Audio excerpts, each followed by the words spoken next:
पति पत्नी और साधु। गांव में एक गरीब किसान था।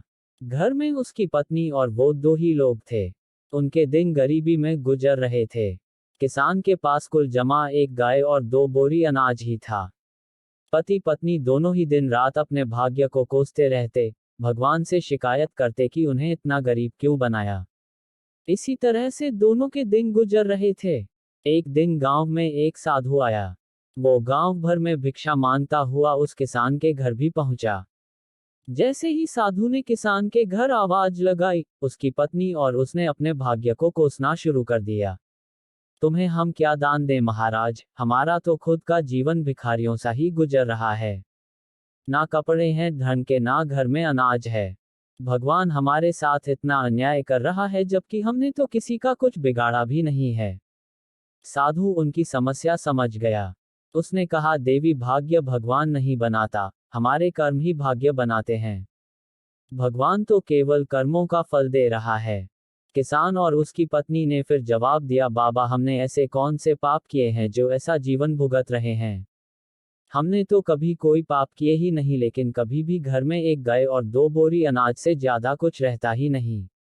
साधु ने कहा, अगर तुम ज्यादा धन चाहते हो तो मैं एक उपाय सुझाता हूँ। अगर तुम मेरा कहना मानोगे तो जरूर तुम्हारे पास भी बहुत धन और संपत्ति होगी। दोनों पति पत्नी साधु के चरणों में बैठ गए। दोनों ने कहा कि जो आप कहेंगे हम वो करेंगे। साधु ने कहा, तो सबसे पहले अपनी ये गाय और 2 बोरी अनाज इसे भी बाजार में जाकर बेच दो। पति पत्नी दोनों सहम गए। महाराज, अगर ये भी बेच दिया तो हमारे पास तो कुछ बचेगा ही नहीं, हम तो और कंगाल हो जाएंगे।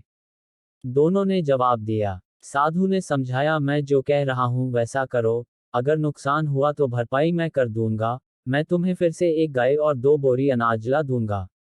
डरते डरते दोनों राजी हुए। किसान ने बाजार में जाकर गाय और अनाज को बेच दिया। धन लेकर घर लौटा। फिर साधु ने कहा, अब एक काम करो, इस धन से उन गरीबों को भोजन कराओ जिनके पास खाने को कुछ नहीं है। किसान ने वैसा ही किया। कई गरीबों को भोजन करा दिया। ये बात गांव जमींदार को पता चली कि गरीब किसान ने अपनी गाय और अनाज बेचकर भूखों को खाना खिला दिया। उसने तुरंत अपने सेवक को भेजकर किसान के घर एक गाय और 2 बोरी अनाज भिजवा दिया। साधु ने फिर किसान से कहा कि इसे भी बेचकर आओ और कल फिर गरीबों को भोजन कराओ। किसान ने फिर ऐसा ही किया। तो फिर किसी ने उस किसान को दान में एक गाय और 2 बोरी अनाज भिजवा दिए। साधु के कहने पर किसान रोज गरीबों को इसी तरह भोजन कराता रहा और उसके यहाँ रोज दान आने लगा। लोग उसकी मदद करने लगे कि ये किसान गरीब होकर भी भूखों को भोजन कराता है। धीरे धीरे उस किसान की ख्याति दूसरे गांवों में भी फैल गई।